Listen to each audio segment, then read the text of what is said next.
Pemirsa, ada yang masih mengganjal dalam kasus kematian mendiang Timothy Anugrah Saputra, sebab hingga saat ini belum diketahui penyebab pasti. Dugaan bullying atau perundungan menjadi pembicaraan publik terkait dengan penyebab kematian Timothy, tapi dugaan itu masih simpang. Kasus bullying masih menjadi masalah yang serius di lingkungan kampus maupun sekolah. Tidak hanya terjadi di dunia nyata, tetapi juga terjadi di media sosial.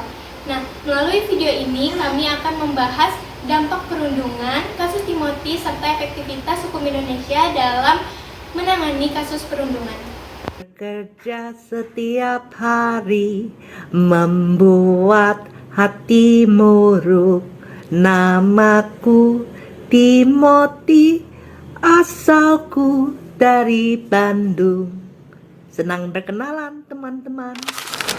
Seringkali kita tidak sadar bahwa interaksi sehari-hari yang kita anggap bercanda menjadi perundungan ekstrim bagi seseorang.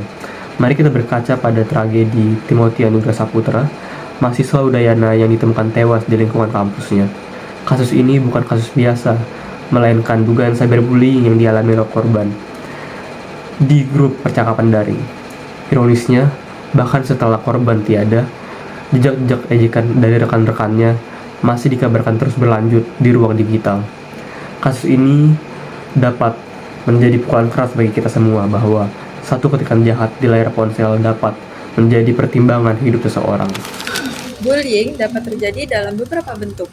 Pertama, bullying verbal, seperti ejekan, hinaan, body shaming, dan ancaman. Kedua, bullying sosial, seperti mengucilkan dan mempermalukan seseorang. Yang ketiga, cyberbullying yang dilakukan melalui media sosial, komentar negatif, maupun penyebaran kebencian secara online. Dampak bullying tidak hanya sementara. Korban dapat mengalami stres, kehilangan rasa percaya diri, gangguan mental, hingga trauma berkepanjangan.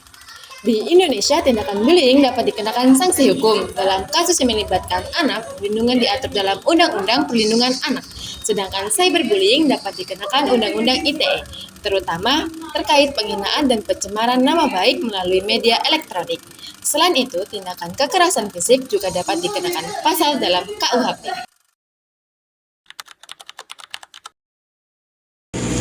Baik, perkenalkan nama saya Zaskia Natasha dengan NIM 1525-109. Di sini saya sedang bersama Ibu siapa? Ibu Dewi. Ibu Dewi.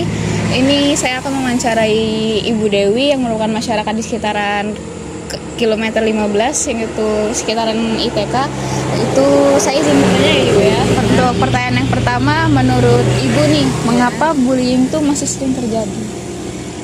Ya, apa ya? Soalnya kayak anak sekarang ini kayak apa ya Pak? Ego kan apa itu nah. Jadi kadang kan kayak sering lah, kadang anak-anak dibullying itu kan. Terus untuk pertanyaan kedua ya Ibu ya, bagaimana peran keluarga dalam mencegah bullying gitu?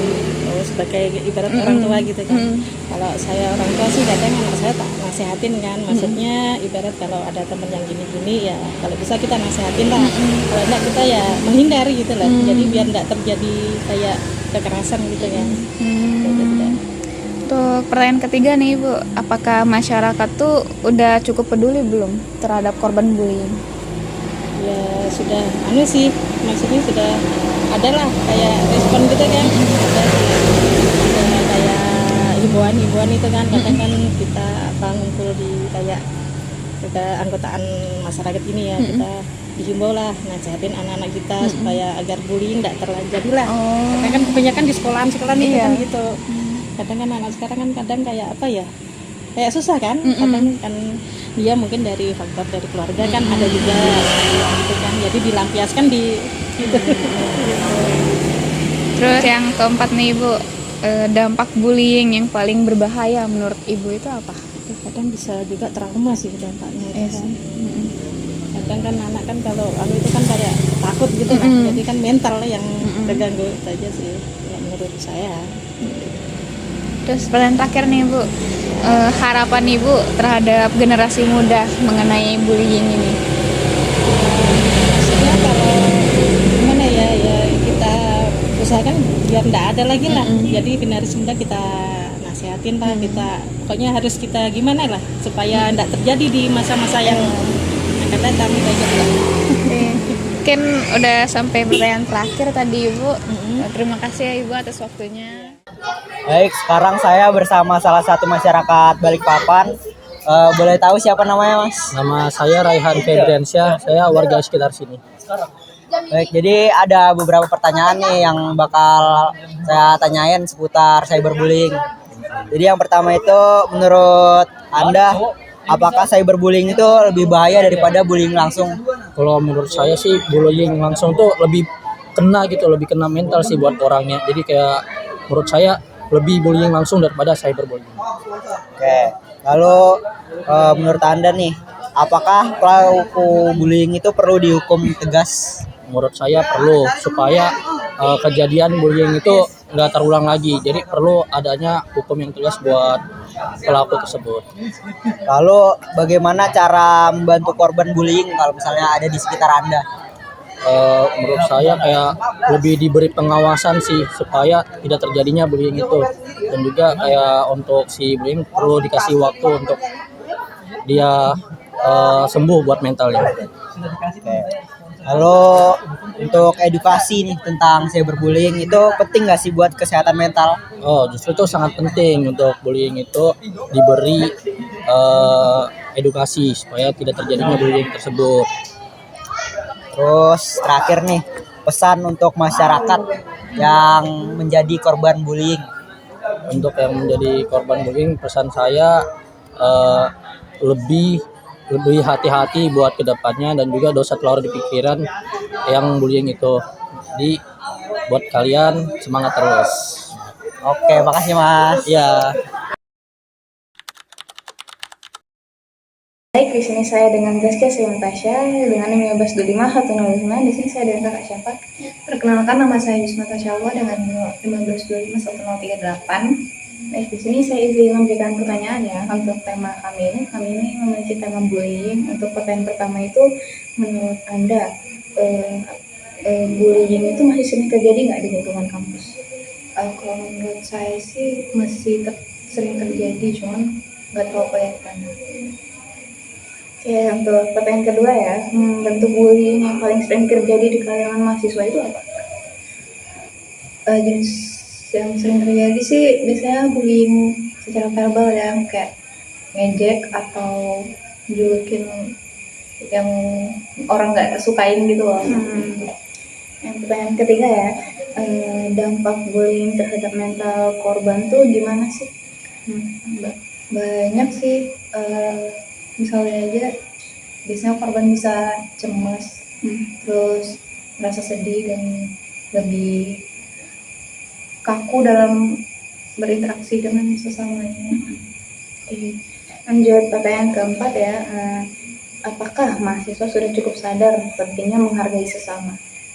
Sebagian besar sih mahasiswa udah cukup sadar, cuman masih perlu disadarkan lagi. Ini udah masuk pertanyaan yang terakhir, yaitu apa solusi yang bisa dilakukan kampus buat ngurangin bullying?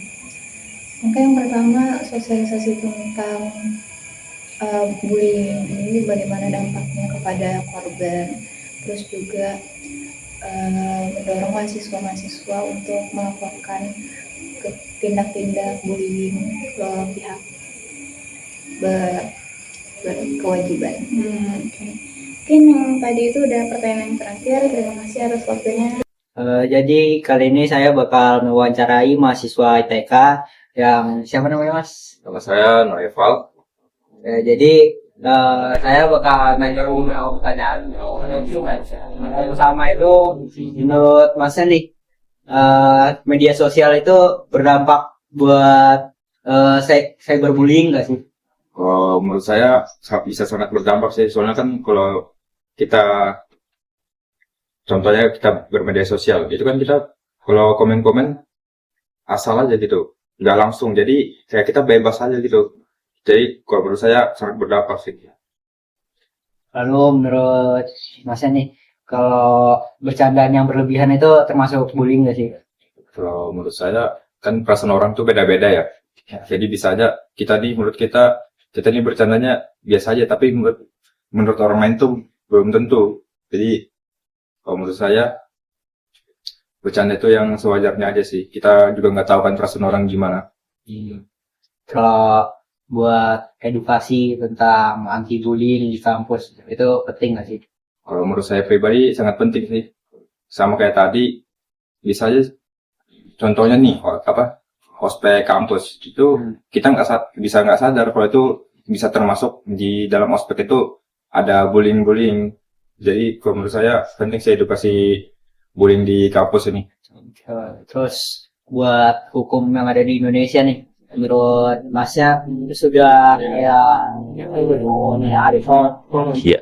Terus menurut Masnya nih, untuk hukum yang ada di Indonesia buat penanganan atau hukuman buat pelaku bullying itu gimana? Jadi kalau buat hukumannya secara undang-undang sih mungkin bisa dikatakan sudah sesuai. Tapi kadang kalau sudah dalam praktik itu kadang nggak sesuai gitu sama undang-undang. Kadang korban sama pelaku ini cuma berakhir damai gitu. Jadi nggak sesuai peraturan yang ada. Jadi itu. Terus buat nih Mas, buat korban bullying ada nggak sih pesan yang bisa disampaikan? Menurut saya bagi kalian yang udah jadi korban bullying, pesan saya sih berani melawan aja.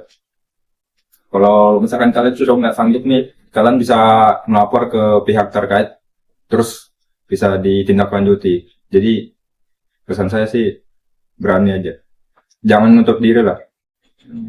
Oke, terima kasih ya Mas. Sama-sama.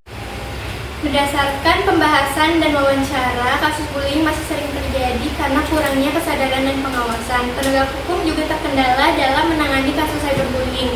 Oleh karena itu, diperlukan kerjasama antara sekolah, kampus, masyarakat, dan keluarga untuk menciptakan lingkungan yang aman.